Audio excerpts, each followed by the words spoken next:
society. I can see Gachagua and the company wameanza kufanya misako ya pombe. Lakini wanaofanya misako ya pombe si ni polisi? Walevi wa hiyo pombe ni nani? Si ni polisi. Hallelujah. So will they be able to succeed? Pombe is spiritual. Hallelujah.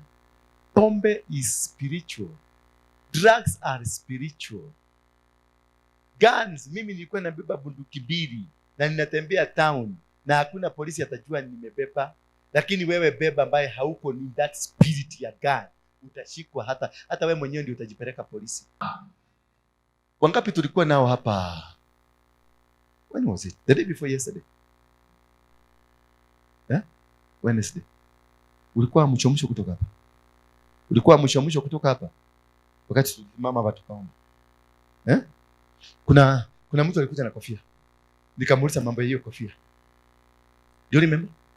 Yes. That man was sent from Freemason. Na akakuja hapa. Alikuwa anataka nimguze. Alikuwa anataka kuingia kwa ofisi yangu. Na alikuwa anataka mtukuzane tu. Na Mungu akaniambia waombee na uende usimame kwa madhabahu. Na nikasimama hapa. Kisha wakakuwa hapa. Akakuwa na maswali mingi alikuwa anauliza maswali mingi. Alikuwa na maswali mingi anataka kuniuliza. Kumbe alikuwa ametumwa purposely because today is this Friday. This is the day they were to cause an accident on me. Bwana Yesu asifiwe sana. This is the day. So when I stood here, kitu ya kwanza nilimuattack. Maana kofia niliangalia. Nikamuuliza, hebu pedua hiyo kofia yako. Akapedua. Nikamuuliza ni nini hiyo imechorwa? Akaniambia ni madoido tu. Nikamwambia hapana, si madoido. Hebu angalia hizo ni namba ngapi? Ni 666. Nikamuuliza ni za nini nimeweka kwa kichwa? What are you preaching? Uko mwisho kwa kofia iko hivi. Nikamuuliza kofia ni yako ama umeazima? Akaniambia kofia ni yangu. Ulinunua ukijua ama ulinunua pasipo kujua? Nilipatiwa na nani? Na watu. Wagani? Watu. So wakati aliteremka hapa, maana the mission failed.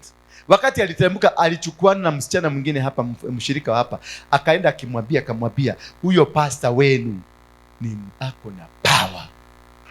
Tulikuwa tumetumwa tukuje tumumalize. Bwana Yesu asifiwe sana. Ako na power kubwa sana. Na akamuuliza kwa nini? Kuna venye tumetumwa tumumalize. Kwa nini? Tunataka tumchukue akuwe wetu, atufanyie kazi, maana ako na power ile tunataka. Na sasa Friday, na usiende kumwambia hivyo, maana Friday ndio tuko kwa kikao cha kumfanya hivyo. Asipotujoin tunamumaliza. Na usiende kumwambia, umwambie Sunday kama atakuwa. Sasa msichana akashikwa na wasiwasi. Unajua kaka kasema kalikuwa hapa jana. Kakashikwa na wasiwasi mkubwa. Kakanipigia simu kaniambia, pastor, unaweza rudi nikwambie? Nikamwambia niambie tu.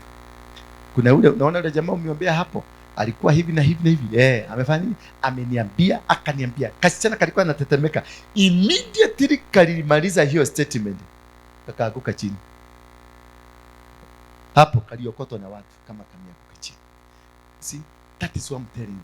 No weapon fashioned against you that will prosper. They will try everything possible. They will try to win you.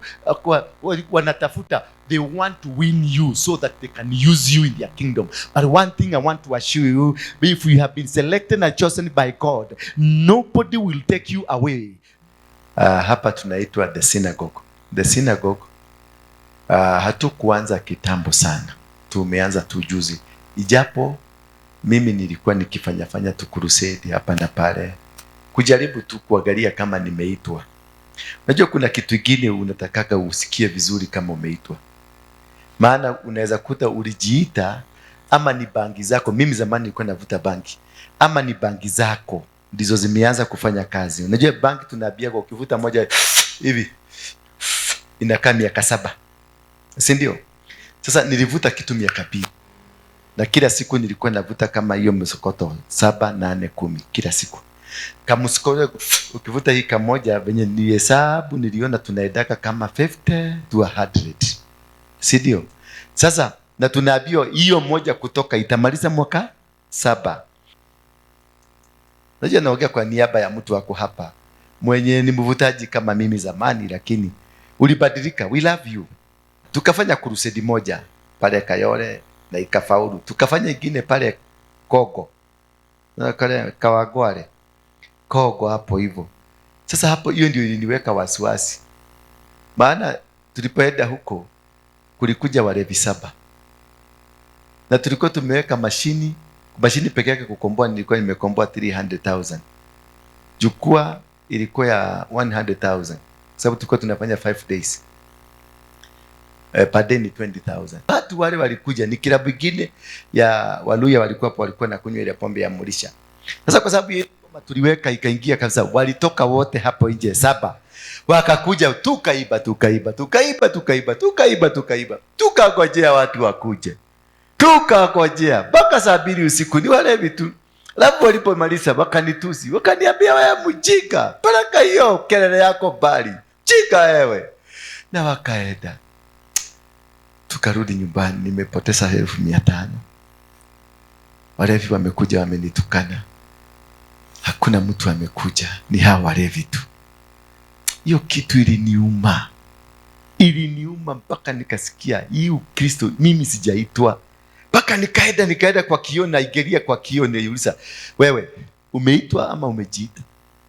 Ulisikia ama ni zile bangi? Nikazungumzia huyo mtu alikuwa kwa kioo, namuuliza ni bagi ama ulikuitwa? Anijibu naye ananiuliza ni bagi ama. Unaona sasa hiyo, unaona kioo inakujibu, ule anakujibu unaongea, yani unaona venye anaongea. Unauliza ni bagi ama, anakupoint ni bagi ama ni kuitwa, na yeye anakupoint ni bagi ama ni kuitwa. Nikapiga hiyo kioo gumi ikapasuka yote. Nikaona hii Ukristo sitafanya tena. Sasa nikawacha, nikakaa sana. Nikakutana na mjamaa mwingine akaniambia, by the way, unajua wewe Mungu amekuita. Unajua wakati utaanza kuhubiri dunia mzima itakusikiliza. Nikamwambia wacha ujinga. Wacha nikuambie story. Nilienda Kawagware. Walevi walikuja, walidansi, wakadansi, wakarudi wakanitusi, wakaniita mogoroki. Sasa nimeitwa na nani? Kwani Mungu anakuaga Mungu wa vituko? Akaniambia hapana, ni wakati hauko umefika. Sasa ndio wakati. Sikuwa nilikuwa na tupesa twingi tuzuri sana, tulikuwa tunatembea. Kutumia 1,000,000 haikuwa big deal. Ilikuwa just yes, let's go, because nilipenda kufanya hizo mavitu za umati mkubwa. Akaniambia sasa tuende Kayole pale Jakarada. Tukaenda Jakarada. Huyo jamaa alikuwa anaitwa Baraza, Pastor Baraza. Tukaenda Jakarada, tukaweka muziki. Kukakuja machokora tupu, wakajaa kwa kiwanja. Machokora wengi ni mzae. Sasa wakati nilimaliza kuhubiri, badala nikaita waokoke, wakakuja wakaokoka. Na wanajua wakiokoka lazima walipwe.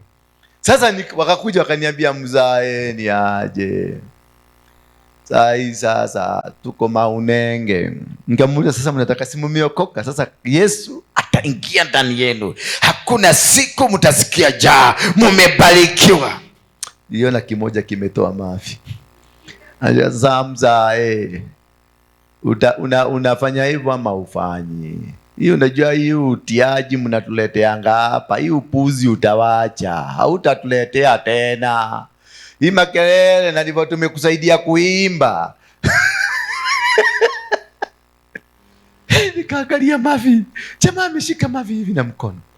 Nikarudi kwa mfuko, nishikwa na shilingi 10,000, nikamwambia shikeni, eteni. Wakaenda na wakaniambia siku ingine usikanyage hii uwanja. Hii uwanja ni ya masafara, si ya tukuja kupigia makete. Wewe ni pastor, wewe si ujiangalia, wewe ni mkora tu kaa sisi. Kai, nilimwaga machozi. Nikatoka hapo nikaingia kwa gari yangu, nikalia, machozi kamwagika. Nikajiuliza sasa, what am I doing? Ni biashara nimekosa ya kufanya. Nikaachana, mpaka vyombo nikaviacha. Mpaka saa hii sijawahi rudia hizo vyombo. Ziko kwa Pastor Barasa. Vyombo vyote. Sound system mzuri kabisa. Ilikuwa boxes 8 zile za double. Nilimwachia, na jukwaa ile nilikuwa nayo, ilikuwa yangu. Niliiwacha huko na nikasema sitarudi huko, kwa sababu niambia Baraza, ngoa hizo vitu weka kwako. Mpaka saa hii sijawahi rudi hapo. I'm planning now to go to Jacaranda to preach. Bwana Yesu asifiwe sana.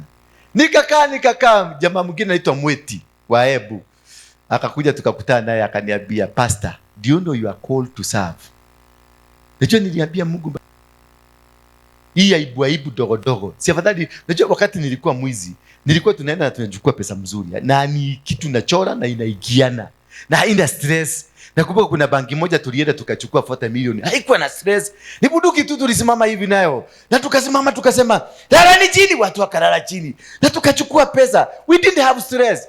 Sasa tunaenda kuhubiri Mungu na tumetubu hiyo dhambi. Tumeachana na mambo. Nilikuwa msharati. Mimi nilikuwa na mabibi kama 100. Nilikuwa msharati. Bangi ndio hiyo. Mambo baya ndio hiyo. Nimeachana nayo. Nikakutana na Mwete akaniambia, "Unajua Mungu amekuita." Bwana asifiwe sana. Nikamuuliza sasa amenihitaji, "Nataka nikutengenezee mkutano mzuri Embu Stadium. Na utaona venye watu watakuja." Nikafikiria tufikiria kwanza. Nikagoja miezi 3. Anakuja ananiita nakataa. Anakuja ananiita nakataa. Anakuja ananiita nakataa. Miezi 3. Mpaka nikaamua kwa sababu hiki kimutu kimenisumbua na ninajua ni pesa kinataka. Wacha nikamwambia ndio tengeneza mkutano. Nikampatia 1300 nikamwambia shika iendeni muandae mkutano. Yeye budget yake ilikuwa 1200. Nikampatia 300. Alienda kama mwenda wa simu mpaka Ebu na akatengeneza maposta kwa sababu sikutaka hata kuhusika. Akatengeneza maposta. Unaona ile ya kwanza kabisa, mkutano ya kwanza tulitumia 600. Ya pili tukatumia 400. Ya tatu tukatumia 300. Yaani ilienda badala iende kipanda, ilienda kiteremuka. Sasa tukaenda akatengeneza posta, akatengeneza mpaka picha kumtumia picha ilichukua wiki 2. Kumtumia picha peke yake because nilikuwa naona ni upusi. Ilibidi aingie kwa internet zile za zamani akaweka moja hapo. Kumbe hiyo ndio Mungu alikuwa anataka. Ile ni kama nimewekwa pigu. Hiyo ikaweka hapo. Alipoweka tu hapo, mimi nikaenda. Ilikuwa crusade inaanza Friday, Saturday, Sunday. Sikuenda Friday. Ilibidi anikujie Nairobi morning. Akaniweka kwa gari yake tukaenda. Tulikuwa na jamaa anaitwa Don. Tukaenda amehaya watu wa kuimba wa Kongomani na nini. Mimi bado nilikuwa mrefu kidogo. Sasa tukaenda kiwanja, akatangaza Friday kiwanja ilikuwa imejaa full capacity. Wakasema wakaningojea nikakataa kwenda. Wakaambia watu alikuwa anashuka ndege leo kutoka Germany. Kesho atakuja. Wow. Na saa hiyo Friday nilikataa kwenda, niko pale makutano, kuna baigine kwa hapo makutano. Nimekunywa nimelala. Wakanikujia, wakasikia mahali niko wakanikujia. Nikaenda, nikaoga, nikalala hoteli inaitwa Panesic Hotel. Nikaenda nikalala. Saturday saa 4 asubuhi kiwanja ilikuwa full packed. Wakanikuja wakanichukua wakaniambia kuja tu uone venye kiwanja iko. Because nilikuwa nimeambia ninakuja lakini siwezi kuhubiri, naenda kukaa kwa hoteli na muniletee Viceroy ile muziki kubwa nimesage pole. Bwana Yesu asifiwe sana. So wakakuja wakanibeba tu kwenda nikaangalia kiwanja hivi. Sasa swali ilikuja, nitawaambia nini? Haleluya. Nikienda Kawagware sikuwa nimejiuliza nitawaambia watu wa Kawagware nini. Sasa uwanja umejaa. Venye nilikuwa nataka Mungu afanye, amefanya. Uwanja imejaa. Watu wamekaa pomoni kila mahali, watu mpaka mapasta wako na makora wamekuja kusikiliza neno ya huyo mtu mwenye alikuwa jambasi sugu. Mpaka PC, then alikuwa PC Raburu. Akakuja kwa kiwanja.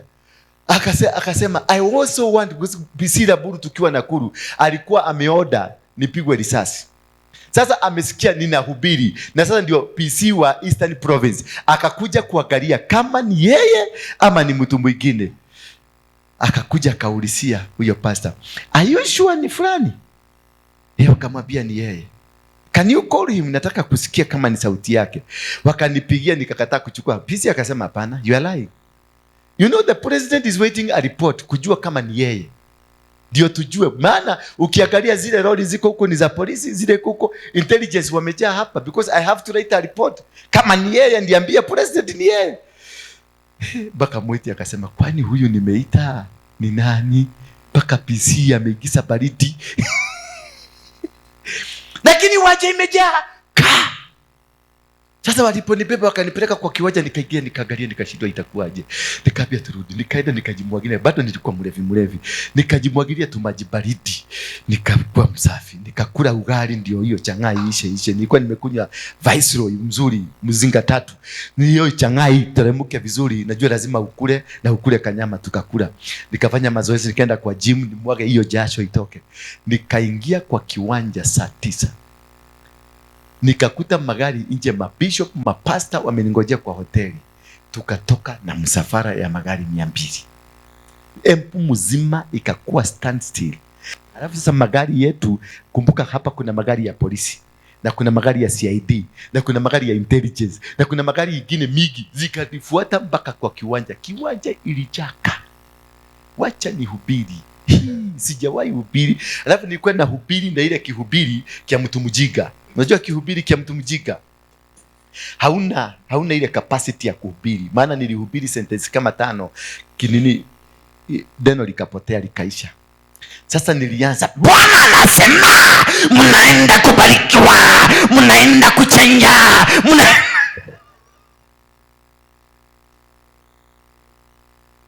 nikanana na sauti ndio hiyo ikaenda.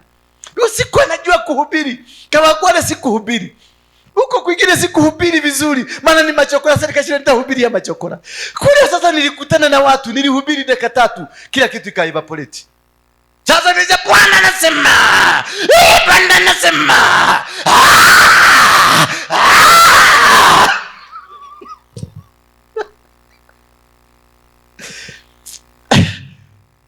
Nakwambia wakati ilifika nikasema, nikaenda kuchuka hivi, mweti akaniambia, ambia watu waokoke na uitishe sadaka. Nikaenda kushuka hivi, nikarudisha, nikamwambia, sasa nataka kusema kuna mtu anataka kuokoka. Sasa ninajaribu kuhubiri kama mwiro, ninajaribu kuweka ng'ang'a, najaribu kuweka kila mhubiri ambaye nimewahi kusikia, ndio hii sauti igie na nipate kiokoko kiingie vizuri.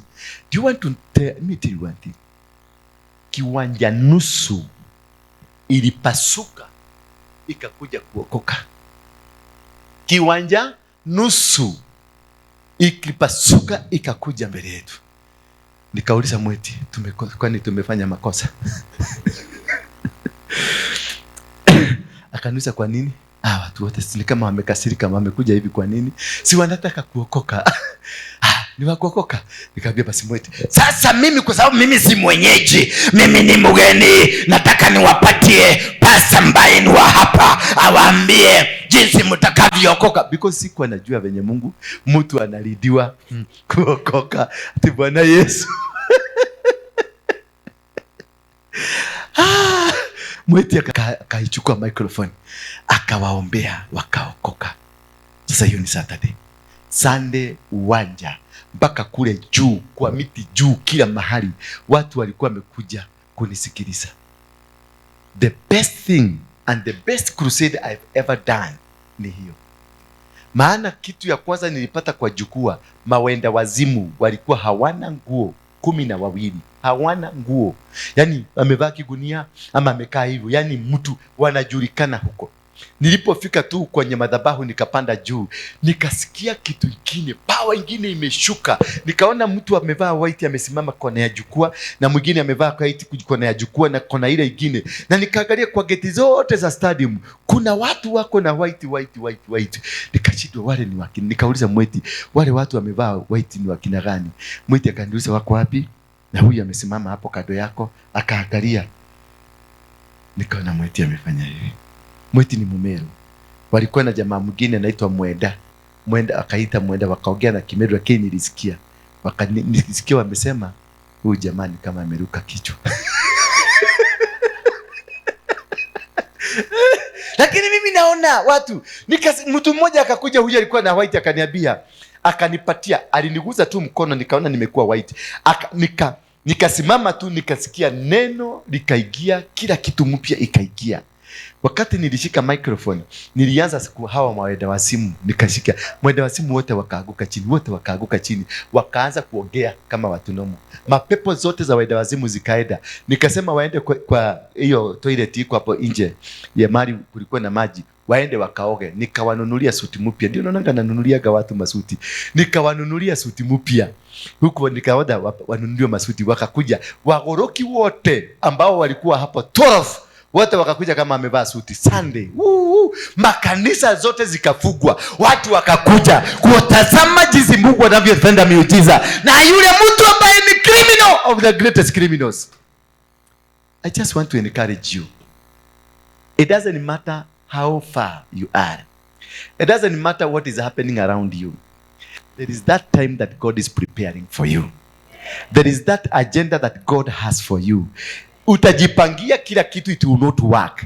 But when God will come, He will cause people that are not, yani ni watu ambao huwezi kuamini kama wanaweza kufanya kitu, ukute ndio wanakusaidia.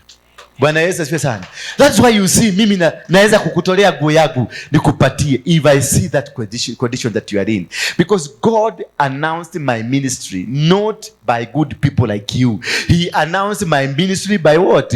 By bad people, wagoroki. Now then I was drunkard, mark you. I was drunkard. I preached those 2 days while alcohol imejaa kwa kichwa. Ndio hata mwetu walisema huyu mtu kichwa imeruka. Bwana Yesu asifiwe sana. There is something that God has planned for you. Kuna kitu Mungu amekipanga, and this thing that God has planned for you, it will work. At some point, something God will do it. Don't worry the situation that you are in. You may be thinking umefika mwisho. You have struggled all the ways. You have done everything because I tried my money. My money didn't work. But when I tried, I released myself to the man of God to lead me. Things just happened and things started working. And from there, things worked. That is the time nikatoka hapo, nikatengeneza crusade nyingine Banana iti mpaka polisi ndio walikuja kunipangia watu. From then, things just changed. Banana, polisi wenyewe wa traffic walikuja kucontrol watu. Nikatoka hapo nikaenda Tika Stadium ikakuwa the same. Nikatoka hapo nikaenda Muranga Stadium ikakuwa the same. Nikatoka hapo nikaenda Molo Stadium ikakuwa the same. Hallelujah. Now I'm going to Kibera. Then I will be going to Kawangware. Because God is a God of one level to another level. God is a God that plans you if you are ready to be planned. God is a God that organizes you if you are ready to be organized. Don't argue with God, because if you argue with God, God will argue with you. And ultimately you are going to lose the battle. But when you release yourself to God, God will change every system that is in you. Don't worry who you are. You might look at yourself, unaona ni kama wewe ni kasichana tu, unajaribu kujifanyia mahesabu, unaona there is nowhere you are going. But I can assure you, one day, one time, utaingia kwenye ndege, unajiuliza kama unajichuna tu hivi, unajiuliza ni mimi niko ndani ya ndege ama ni robot iko ndani ya ndege. Na kwenu ukiangalia hesabu ya kwenu yote, there is nothing that can be called inaweza kuingia kwa ndege. Bwana Yesu asifiwe sana. Somebody told me wewe hakuna mahali unaenda, na hakika venye aliniexplainia hakuna mahali ninaenda, niliona hakuna. Sincerely, I could not see anything that can any good thing can come out of it. I could not see how people can come hivi mmekuja ati munisikilize niwazungumzie. I could not imagine that I can have a church like this one. I could not imagine I can drive my own car. I could not imagine that I can have anything that is positive. I thought that I have finished. I thought that I'm a grave material. I thought that I was just to die. I was material. Yani hata wewe unajikubali. Unajua kuna watu wengine hapa ninaona hapa wamejikubali, unasema tu naona tu hata afadhali Mungu anibebe. Halo, Mungu abebagi mujiga. Abia mwesako Mungu habebagi mujiga. Kule biguni there is no store of foolish people. Yeah, tell your neighbor that. Kule biguni there is no store of foolish people. Yeah, God wants that intelligent person because He created you with intelligence. He created you with love. He created you with power to do and a will to perform, a will to win every battle, a will to conquer every mountain. Bwana Yesu asifiwe sana. And that is what I want you to have. That I was a nobody. Wakati mmoja nikiwa Chokora kule Dandora, mimi ndio nilianzisha dumping site ya Dandora. Tukiwa huko Chokora nikiwa na kichupa ya guru. Ni dumping site zamani kabisa ilikuwa pale Githurai, roundabout ya 44 45, uingia hapo kwenye kanisa ya Catholic pande ya chini. Hapo ndio dumping site ilikuwa. Wakati ilijaa, it was moved to Dandora. Sasa sisi machokora ndio tulikuwa wa kwanza kufika Dandora, kucontrol magari zote zile zinakuja kumwaga takataka. Ukiwa na akili ya kutengeneza pesa, hata ukue katika situation gani, God will still give you money. God will still give you favor. I was a chokora na guru na gunia na compact. Hizo manguo tuliwanavaaga zinaitangwa compact. Nilikuwa hivyo. But still I was able kucommand gari, lori ya tajiri, ya mtu amesoma, ya mtu ako na pesa, hautaigia kumwaga takataka hivyo kama hautoi 200. Na inakuwa hivyo. Na inakaa huko. Wewe unasema nini? Najua tunaweza kuchoma hii gari. Sasa hiyo jicho umekodoa inakaa kama birigori. Bwana Yesu asifiwe sana. Na tuka control hapo, and in my situation nilikuwa tuna pesa. It doesn't matter. Hauhitaji kuwa na suti ndio kuwe na pesa. Hauhitaji kuwa na nguo mzuri ndio kuwe na favor ya Mungu. Hauhitaji kulala kwenye nyumba ya gorofa ndio kuwe na favor ya Mungu. Whatever house you are in, hata kama ni nyumba ya makaton, hata kama ni nyumba ya manairon, hata kama umevaa mavitambara, haijalishi. What matters you to God? What is the purpose of God that is in you? What is the reason that God created you? What the reason that God founded you to be on this earth? Because He has a good plan. A plan not to destroy you, but a plan to make you better, a plan to make you wonderful, a plan to make you succeed where nobody else can be able to succeed. Bwana Yesu asifiwe sana. And I'm happy to see you. I'm happy because I'm looking at these faces. Do you know, siku moja tukiwa Mukuru kwa Ruben, nilikuwa nimefugwa na mama mzee kuliko mama yangu. Si mnajua wanaume wenye wanafugwa? Mpaka wamenihurumia. Nilikuwa nimewekwa na shosho. Alikuwa na uzanga changa hapo Mukuru kwa Ruben. Sasa alikuwa amenifuga huko. Huyu shosho alikuwa mpaka ananichapa. Lakini kwa sababu sikuwa na power, sikuwa na nini, nakaa kwake, nguo ile nimevaa. Kwa sababu nikiingia huko niliingia na maguo machafu. Akanivalisha, akaniosha, nikakuwa mzuri, nikanunua mafuta, nikanunulia underwear, because beleni sikuwa hata navaa underwear. Lakini alininunulia underwear, kila kitu. Mpaka nguo yangu ya kwanza kuvaa mzuri ilikuwa jean. Trouser ya jean suit ilikuwa inaitwa Safco. Wangapi wa Safco wanakumbuka Safco? Watu wa Safco. Na akaninunulia kiatu ya safari boot na zile kofia kubwa za watu wa kwenda safari. Unajua ile ya kitambaa ya canvas hiyo akaninunulia. Zile ilikuwa inakuja hivi na inakuja hivi, na kiatu ya safari boxi, na akaninunulia adawa ya pili. Nikang'ara. Sasa huko nilikuwa nikaa kijana, kumbe mtu uchafu inafanyaga unakaa mzee. Wakati niling'ara, marafiki wake wote walianza kuniadama. Wale walikuwa na kuuza mung'are na wao wanasema, hii kawini wage ile mwanake mwegai. Sasa watu wachanga wote, wale wa mama wa huko wanauzaga machanga, wale makongora. Hakuna mama hakunibeba, walikuwa nakuja wananiiba, naenda tena ananirudisha. Ninarudi kule kwa bosi yangu sasa. Bwana Yesu asifiwe sana.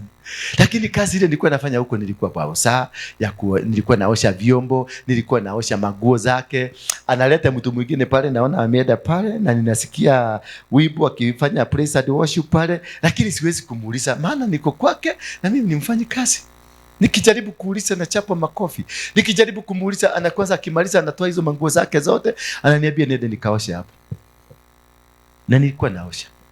Na baadaye wakati hiyo kitu ilianza kuondoka kwa kichwa yangu, nikajaribu kumuuliza swali, akanitandika vita. Aliponitandika vita, mimi nikamgoga gumi. When God is ready to do you his favor, He will cause, no matter the situation that He will use, no matter what kind that will happen to you, He will cause you to be chased away from where you are into your destiny. He will force you. Utabeba na maji, na mahali utaenda kuchomoka. Utachomoka mahali where you will meet your destiny helper that will help you to conquer and win battles. Bwana Yesu asifiwe sana. Huyo mama wakati nilimgoga gumi aliita polisi. Kisha akaingia ndani ya nyumba. Zile nguo zangu niliingia, kumbe hakutupa, aliziweka for references. Hallelujah. Nikaambiwa teremsha nguo zote nimevaa. Mbele ya umati wote, pale mkuru kwa Ruben, mahali kwa mtu alikuwa anaitwa Waduta. Nikaambiwa teremsha hizo nguo zote umevaa. Hapa nikajaribu kuambia aje nitolee huko, akaniambia hapa. Kwa sababu anataka kuambia kila mtu mimi ndio niliosha hii takataka. Na inanigoga. Yaani unagoga, utajua mimi ni nani. Sasa hiyo mapolisi wameitwa. Nikaambiwa na mtu mwingine, wewe si ufanye hivyo na sasa. Wewe unaenda kuuliwa. Ametoa pesa. Polisi wakubebe, wakuite mwizi, wakupiga risasi. Kwa sababu wako na pesa. Yeye ndiye alikuwa na control changa yote mkuru. Yeye ndiye alikuwa distributor na yeye ndiye alikuwa mtu alikuwa na pesa. By saa 12 alikuwa ametengeneza, ana kila siku saa 12 50,000 yako nazo. Na askari walikuwa nataka tu 1,000. Mimi nikakibia, nikashika kale kababa bag. Akaenda kunizuia nisiingie huko ndani nibadilisha nguo. Nikamkuja nikamwaguka. Wanaume waliokuwa huko akalipojaribu kunivuruta, wakasema wachana na yeye, wacha avae, acha ingie. Nikaingia nikavaa, akashikwa. Nikatoka na matabara zangu, nikatoroka. Nikasikia polisi wananifuata. Ndio nilitoroka nikaenda kuishi pale Ngong. Pale Shade Hotel hapo nyuma. Kulikuwa na kijana tulikuwa tunasoma na yeye, tulikuwa tumekutana na yeye siku moja. Nikaenda mpaka huko kumtafuta. Alikuwa watchman kwa mtu anaitwa George Nyanja, ambaye alikuwa MP wa Lemuru zamani. Nikaenda nikatafuta kijana huyo, akaniambia hata bosi yangu anatafuta mtu wa watchman wa kuchunga. Akaambia Nyanja, kuna mtu hapa anataka kazi. Nikaenda nikapata kazi na nikaajiriwa, nikapatiwa uniform, kofia ya green, nguo shati hii ya masoja ya green na trouser ya green, hapa yellow, na nikapatiwa rugu. Na nikakaa huko kwa Nyanja. Alafu kwa sababu nilikuwa mtu kauzi, unajua ukiwa na kitu yako, unakaaga ukiwa na kitu. Yaani unakaaga, kuna kitu kinakuaga ndani yako, kila mtu anatamania. Wakati nilikaa huko, Nyanja akaenda akaninunulia nguo, akaniambia akaniletea maguo zingine hapo, na nikang'ara tena kama venye nilikuwa nimeng'ara huko kwa mama. When God is planning to help you, when God is planning your destiny, you will always find destiny helpers. People who will take you to where you want to be, to where you are going to succeed, and you will never lose it. Hautapotea. Mwambie mwenzako hautapotea. Mwambie labda wewe ni mjinga, lakini ukiwa na Mungu, kama Mungu amesema ninaenda kukusaidia. Mungu amesema I have got good plan for you. I have good arrangement for you. I am taking somewhere. I am assuring you that somewhere you will go. Haijalishi the situation you are in today. Haijalishi what they have said about you. Haijalishi what kind of a parent you have come from. Haijalishi what kind of a village you have come from. Haijalishi unaishi Kawangware, kitongoji gani, ama satellite, whatever. Haijalishi. It doesn't matter. On point, one day something good will happen. Walikuwa wameuliza sijui Yesu alizaliwa wapi? Ni Bethlehem ama ni wapi? Wakristo, Yesu alizaliwa wapi? Hii ni siari. Hii uhitaji kuokoka. Yesu alizaliwa wapi? Bethlehem. Wakauliza, ni nini kizuri kinaweza kutoka Bethlehem? Kumbe kuna kitu kizuri kinaitwa Yesu kinaweza kutoka. There is something good in you that can come out. Usijalishe hata kama wamekuangalia, wameona, there is nothing that can come out of you. I want to assure you today, there is something good that can come from you. You are so important. You are so powerful. You are so... Wacha nikwambie, sasa hizi naendaka this year alone. Sema this year alone. Nimeenda 9 European countries. This year alone. 9 European countries wakati kulikuwa na snow. Wewe umeenda wapi? Apart from hapo nakaa. Na hapa leo umekuja town. Kuna kwingine umeenda? I want to assure you today, this year, it is me. The next minute, it is you. It is me, because I have to create a way for you, so that when you come, you will find a path that you can follow. It doesn't matter what you are. Usijalishwe. Saizi najua kuna mtu hapa hata rent ameshindwa kulipa. Kuna mtu hapa hata lunch, hata jioni hajui atakula nini. Kuna mtu wako hapa hana mafikirio what is that's going to happen. You just figuring out, what will I do? Where will I do? What will I do? I want to assure you today, the register. God is a God of protocol. God is a God of order. Ule mtu unaona akikula sahihi ni maana failo yake ndio inafanya, ndio imeitishwa, iko kwa deski. The next file it's yours. Mwambie mwenzako, the next file it's mine. And mine will be better than his. Hallelujah. Because yake imekuja wakati wa analog. Failo yangu itakuja wakati wa digital. Sijui kama kuna mtu anaelewa kile kitu nasema. Sijui kama mnanielewa. Bwana Yesu asifiwe sana.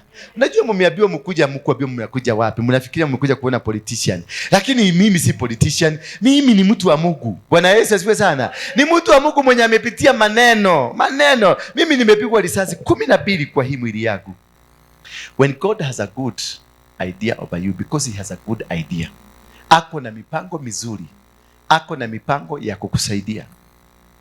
I want to assure you, my sister, you will make it. But now look at the ring ambao umevaa. Look at it. Hebu nitolee nikufundishe kitu. I just want to train you something, because these are the things that have caused us to be in problems. When I was in the other side of the world, mimi ndio nilikuwa mtu, I'm the first person in this world kwenda kuiba kwa shetani. Did you hear that? Mimi ndio nilikuwa mtu wa kwanza kwenda kuvuja pale Nyerere Road, ile nyumba ya Freemason. Na wakati tulienda huko, tukavuja, tukaingia ndani. Ni nini kilitoka? Skeleton 3. Ziko na macho lakini hazina nyama, ni mifupa tupu. Wewe kama wewe unaweza kufanya nini? Nguvu zangu ziliisha. Hiyo soma iko kwa internet. Ingia tu kwa internet. Google jina yangu na Google hiyo kitu utaona. Nilitembea na marugu, nilitoka kama kaubwa mpaka Serena hoteli hapa chini. Maana nguvu zangu zote ziliisha. Sasa hii, si wewe ni Mkristo? Wewe ni Mkristo? Simama tu hapa nikufundishe. Because these are the things ambazo zimefanya tupitie shida nyingi ambazo tuko nazo. What is this? Hii nini carved? Nini carved?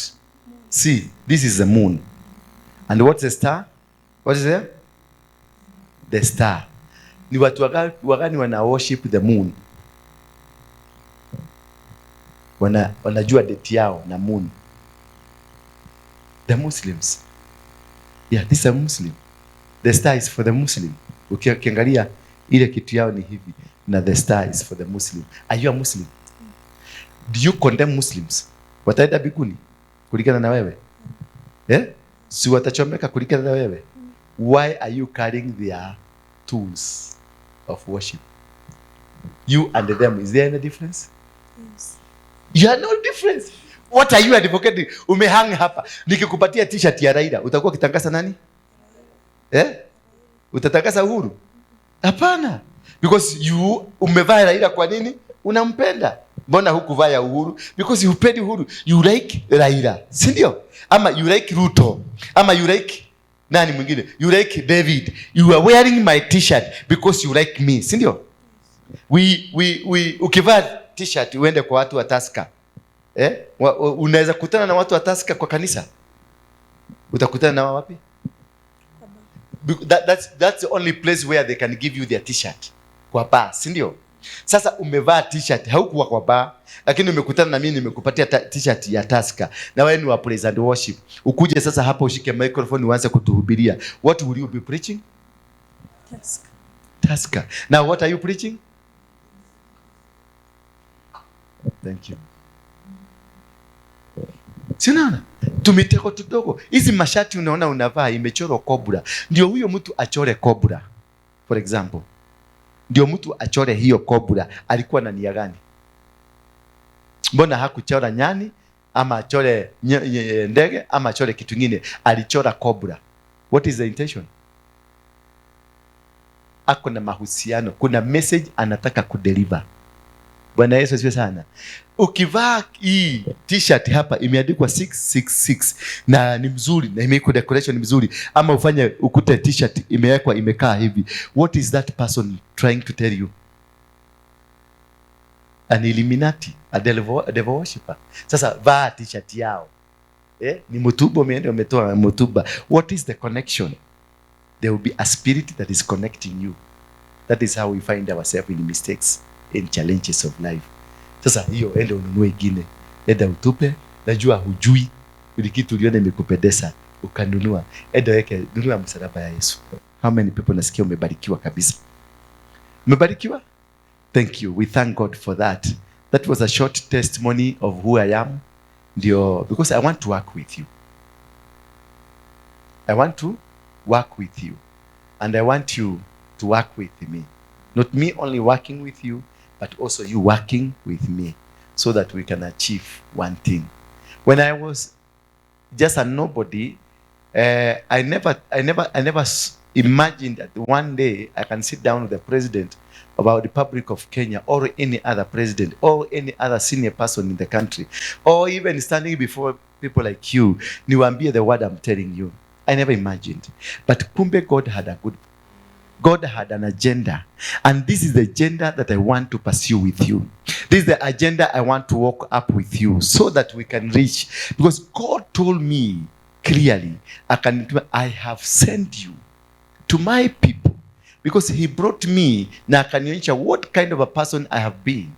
What ile mambo yote nimepitia, akanionyesha yote. Then he told me, I want to send you to go and change my people to be like you. Bwana Yesu asifiwe sana. And go speak this word to people and give them your testimony. Through your testimony, people will be healed. Through your testimony, people will change. Through your testimony, people will be empowered. Through your testimony, people's life will change. And this testimony, akaniambia, it will take you in the whole world.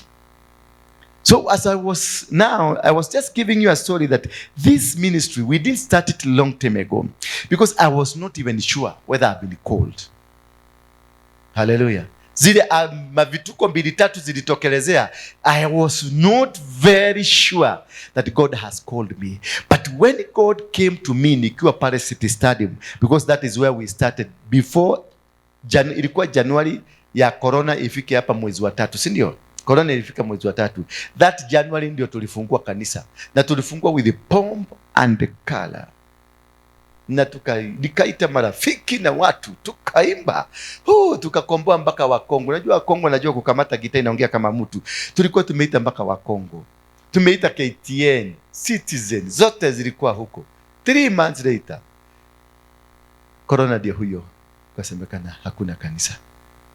Nimelipa kanisa, nimenunua viti, kila kitu, sound system, nimeanza safari. Sasa hiyo ndio iliniweka sasa kuona kweli sijaitwa. Nimeanza tu hivi, mwezi wa 3 tukaambiwa fugeni makanisa, mwende nyumbani. Mwaka hiyo yote kukaa nyumbani, hakuna kuhubiri. Tukaenda mwaka ingine hakuna nyumbani. Sasa wakati corona na watu wakaambiwa warudi kanisani, tuliporudi kanisani, Mungu akaniambia sasa ndio unaanza safari. You know what happened? Nilikuwa nimetengeneza watu, tulikuwa na wao. Watu wale wote walirudi, waliweza kurudi. Walirudi watu 6. Sasa imagine. Wao watu 6 wakaenda wakapunguka, mmoja akatoka, tukabaki 5. Kakaka kidogo, mwingine akatoka, tukabaki 4. Mwingine kidogo, mwingine akatoka. Kila saa mtu anatoka, hakuji, tukabaki. Nilikwenda, nikabaki nikiwa peke yangu. Nikiingia kanisa kufungua kanisa, nikajikuta ni mimi peke yangu. Nikaogojea, ninapigia mtu simu ameniblock. Napigia mshirika huyu mwingine ameniblock. Kwa sababu nilikuwa nafikiria labda kuna wamepatwa na shida kule nje. Watu wakaniblock, hakuna mtu alichukua simu yangu. Nikasikia sauti ikaniambia kanisa, alafu Mungu alinifungua tu macho ingine, nikaona viti zote zimejaa watu. Wakati niona ni kama viti zimejaa watu, nikashika microphone. Na kumbe watu neighbors, kumbe kuna msegenyo wengine walikuwa wamenisegenya, walikuwa na discuss, wakasema kuna watu walikuwa wamesema hii kanisa itaisha tu hapa, kuna kanisa hiyo ni ukora. So walikuwa nakuja wanachungulia, wanaona kama kuna watu. Sasa siku hiyo kumbe na baadhi ya hawa watu wametoka wameenda. Walikuwa bado wanashirikiana na nani? Na hawa watu hapa neighbors wangu. So walikuwa nawaambia hebu chungulia waangalia kama kuna watu. Wanakuja wanaona watu wanachungulia na sijui ilikuwa ni. Sasa hiyo niko kwa pulpit. Kama kuna siku nimehubiri ni siku hiyo. Viti ni vikavu, hakuna mtu hapa. Bwana anasema mnaenda kukombolewa, maana kuna change. Huyo Mungu anaenda kubarika mtu mmoja, aseme amen. Maisha yako yanaenda kubadilisha mtu mmoja, aseme amen. Nikahubiri neno na hakuna hata mtu, ni viti tu. Sasa wale watu walikuwa nakuja wanachungulia, wanaenda. Ripoti ile nilirudi kupata, kulisemekana nitafutiwe daktari wa kichwa haraka sana. Maana nakumbuka mpaka niliitisha hawa watu watoe sadaka. Na ni viti, toeni sadaka sasa. Mimi nikarudi kwa mfuko, nikatoa yangu, nilikuwa na ka50. Nikatoa ka50 yangu, nikaekelea hapo. Nikaanza kuona, na literally ninaona, yani sijui kama ni weda wa simu, ama ni kichwa yangu iko mzuri, ama ni Mungu alikuwa amenipeleka kwenye hiyo ulimwengu. Nikaona watu wameamuka, wanakuja, wanaekelea. Wakaekelea magiri, macheki zikajaa kwa pulpit nyingi. Kwa sababu ni kama ni matajiri walikuwa wamekuja. Lakini sasa kwenda kuchukua, nilikuta ni ka50 kangu kutukako. Nikatoka hapa, nikatembea tu. Unajua mchungaji akitoka kwa madhabahu anaendaka, anatembea kama mchungaji polepole, dunia akanyagagi sana isipasuke. Anatembea holy walk. Nikaenda holy walk, nikaenda mpaka kwa karumu kagu. Nikaambia Mungu asante sana. Thank you God. I worship you. I believe in you. Hallelujah.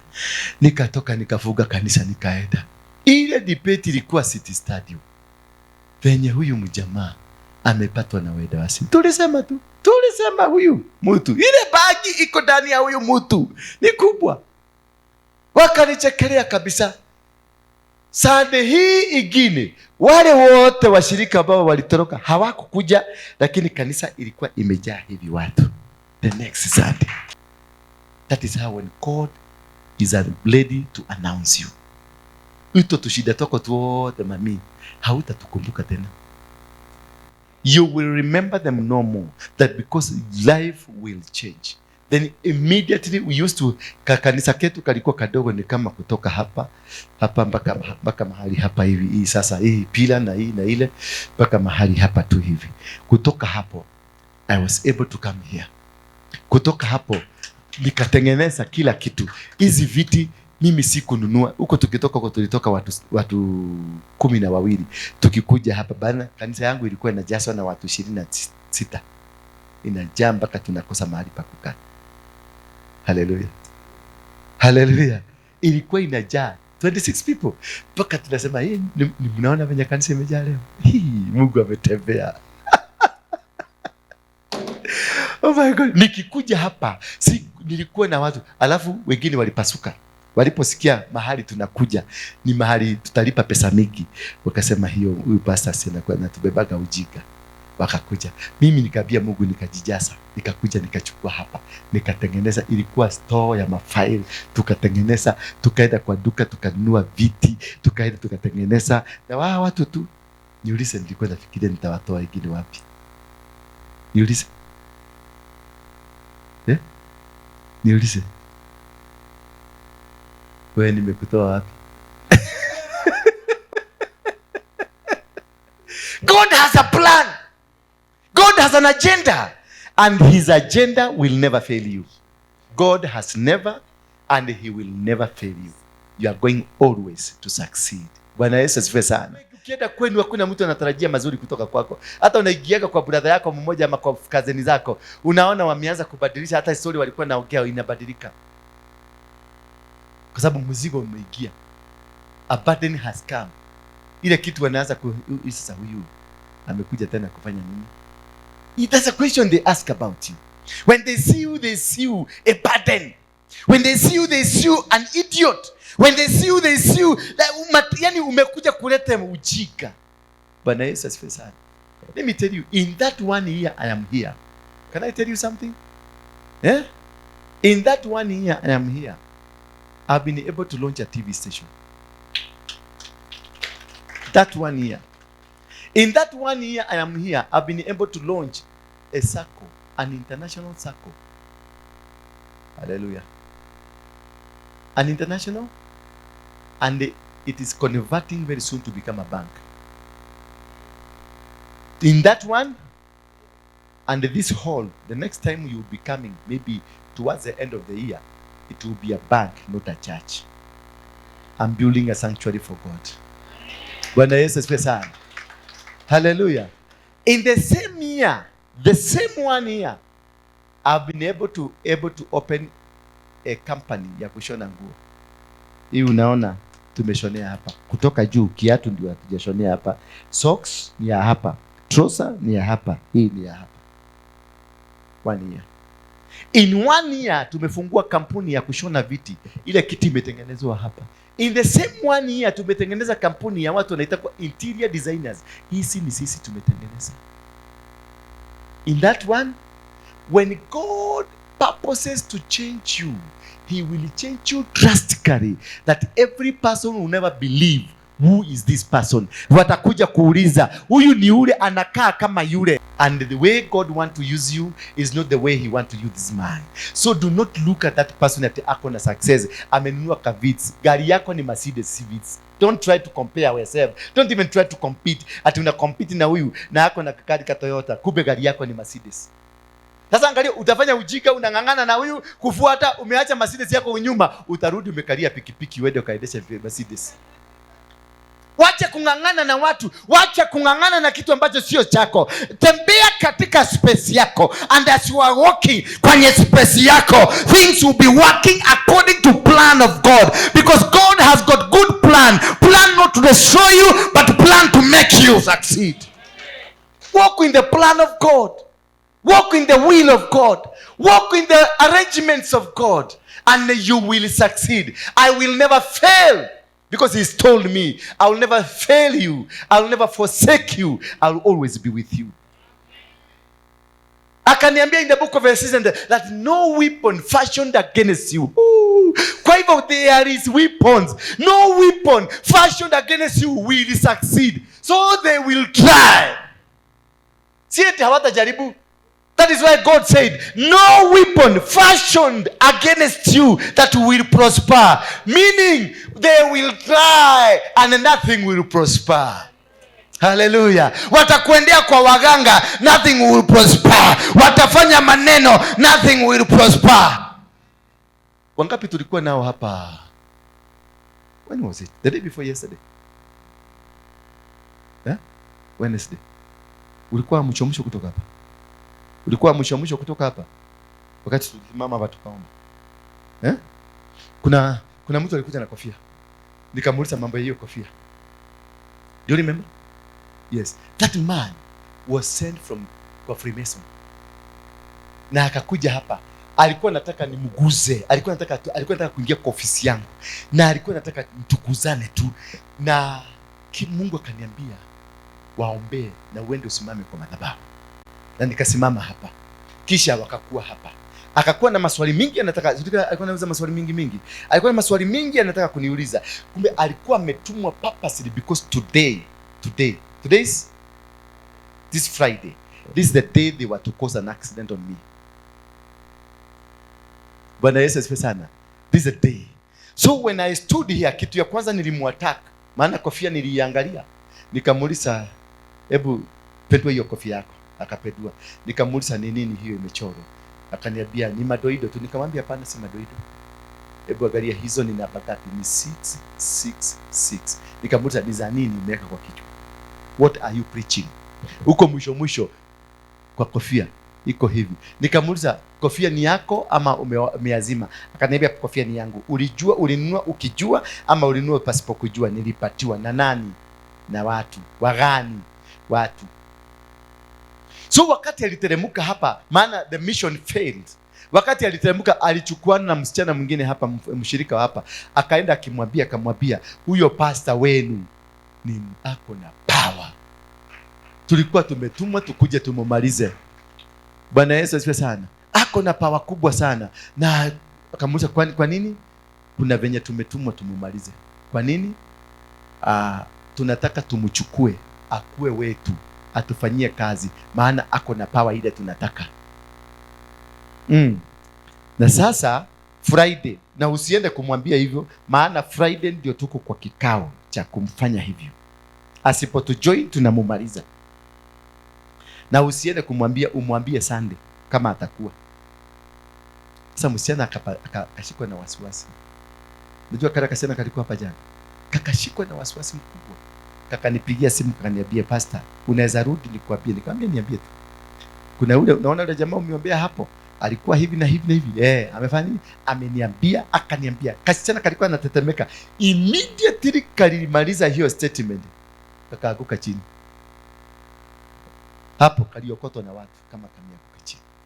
See, that is what I'm telling you. No weapon fashioned against you that will prosper. They will try everything possible.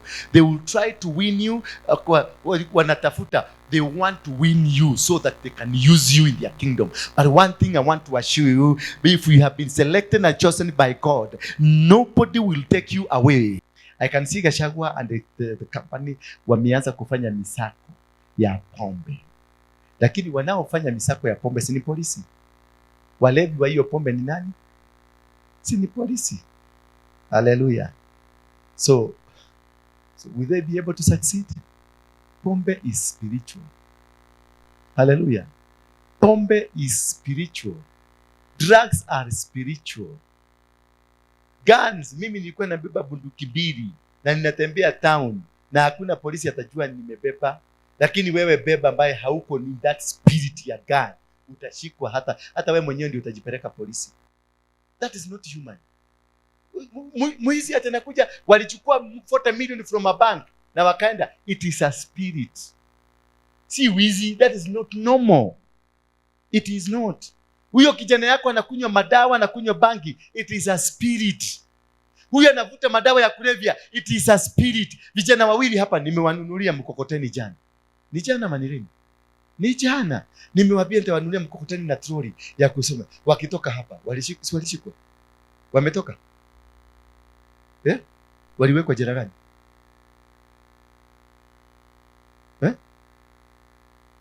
Leo. Kwa hivyo walikuja? Okay. Ule rasta, ule tulinyoa? Okay. Kwa hivyo wametoka. Imagine nimewatangazia, nimewaambia, nimelipa mkokoteni. Nimelipa trolley kwa sababu waliniambia tusaidie na mkokoteni na trolley, then we will be okay.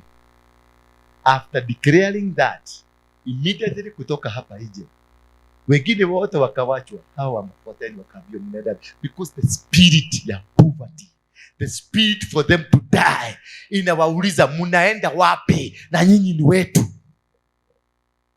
So anything you see how vijana kwenye mpale mtaani wamefanya, it is not them. It is a spirit that is in them that wants them to die. Wako na destiny kubwa sana. Bwana Yesu asifiwe sana. And those are the people I want you to go to badilisha. Those are the people I want you to go to our change.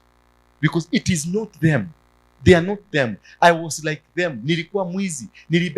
Nilibeba kisu. Niliiba pickpocket. Nilipiga watu geta. Niliuza chang'aa. Nilifugwa na mama mzee kuniliko. But when I came to rediscover myself, I discovered it was a spirit that was in me. Because nothing happened. Sikupelekwa shule ni change. Sikupelekwa. Niliokoka tu na nika change. Na maisha yangu ika change. Hakuna mahali sijaitumia elimu yangu. Niko na degree 3. Saizi nafanya master na sijawahi kukulia degree hata moja, ninakulia tu vitu vingine. Because when the spirit ambayo ilikuwa ndani yangu iliondoka, the world was revealed to me and I started operating in an open heaven. The moment you start operating in the open heaven, everything will change and everything that was planned for you will fall in place. And everything that was working around you, it will fall in place. Nothing happened. Sikupelekwa, wazazi wangu hawakunipeleka shule ingine, hakuna mtu alinipeleka mahali kwingine. Nilikaa tu ndani ya Kristo na mambo ikabadilika na maisha ikabadilika. Mimi ambaye nilikuwa chokora, nikaanza kuvaa suti. Mimi ambaye nilikuwa sina mawaidha mazuri, nikaanza kuwa na mawaidha mazuri. And the things have changed. Bwana Yesu asifiwe sana. So it is a spirit that we must deal with. And it is only we who can be able to change this situation. Hii mambo ya ulevi, it is not the police can do. Yes, the police let them do their work. But also we the Christian, we do the work in the side of the spirit. And we remove this spirit. Maana kumekuja. Meshoki alikuwa, nani alikuwa tafu kuliko Meshoki? Yeye alikufa akawacha pombe.